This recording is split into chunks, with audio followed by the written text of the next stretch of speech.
Story takes place back in the days when animals could talk. And there was a village of animals. And the two most important animals in that village were a rabbit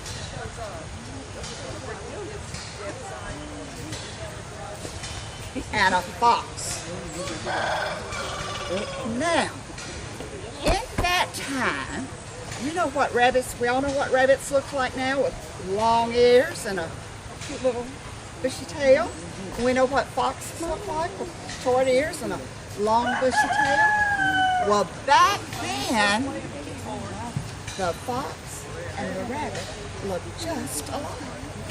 The rabbit had cute little short ears and a long bushy tail. And the rabbit had an attitude. Every day, the rabbit would go visit the fox. And the rabbit would knock on the door. You're going to help me with this now. And the fox would say, "Who's there?" "It's me, the rabbit. It's me, the rabbit. I want to show you my cute little ears and my long bushy tail." I want to show you my little tail. Well, let's show him your long bushy tail. Do this.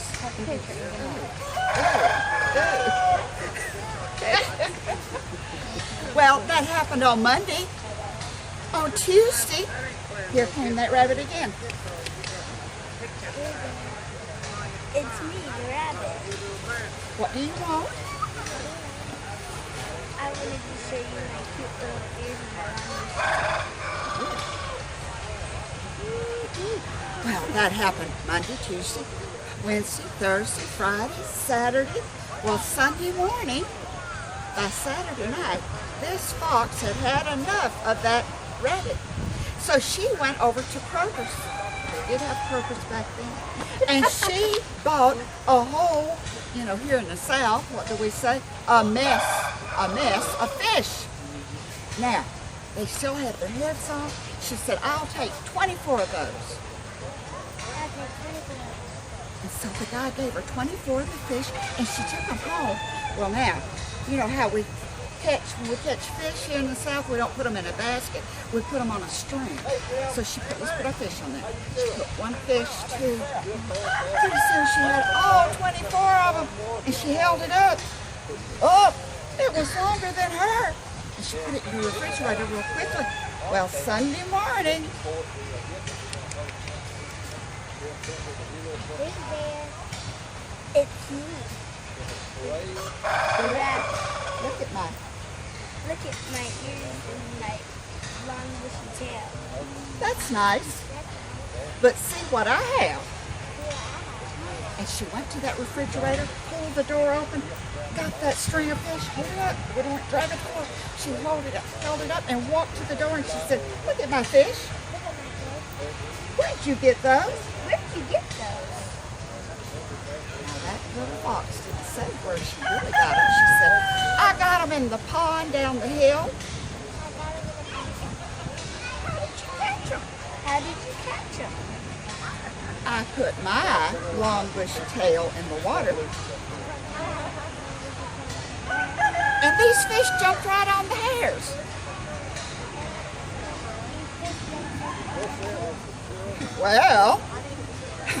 Well, if you caught that many, I know I can catch many more. Well, you caught that many, then I know I can catch many more. Off that rabbit went.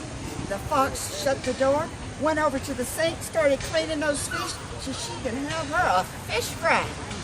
Now, the next morning, that rabbit got up at 3 o'clock in the morning, went down to the pond, sat down on a rock, and put her tail right in the water. She sat there. 10 o'clock, 11 o'clock, 12 o'clock. Oh, I'm hungry. I'm hungry. Nothing had happened. This story takes place when a cold front was coming through. It's in January, and this cold front was coming through. So by 3 o'clock, 4 o'clock, that rabbit was hungry and she was full.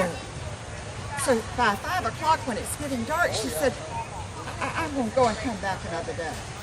I'm going to go and come back another day. So she started to get up. She started. Nothing happened. She was frozen. Her tail was frozen in the pond. So what's a rabbit to do? Help! And she started yelling and carried on. Help me, help me. Help me, help me. Well, there was nobody in the forest at that time except an owl. And the owl, let's stand here where people can see your face. And the owl went, who kept yelling in my forest? It's me. It's me.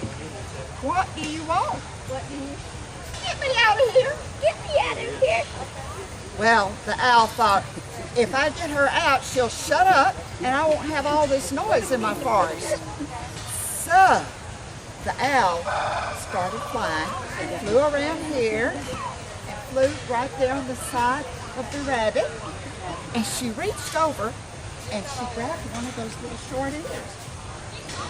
And she started pulling. And she pulled and she pulled. And by then the rabbit saw what was happening and she said, stop! Stop! The owl did, and you know, you would have thought that that ear would have been like a rubber band and went right back. It was way out here. And the rabbit was still Stuck. so the owl flew around to the other side and she pulled the other ear. And she pulled and pulled until the rabbit said, stop! Stop. 2 long ears. But just as she said stop, out she popped. And she looked over her shoulder. No long bushy tail, a short little stubby tail. Now, if there's a moral to this story, don't be arrogant. Don't be whatever. But if the real title of this story, I think, would be How the Rabbits Got Long Ears and a Short Bushy Tail. And I want you to give an applause for our storytellers. Thank you so much. Thank you so much. You can sit down. And we are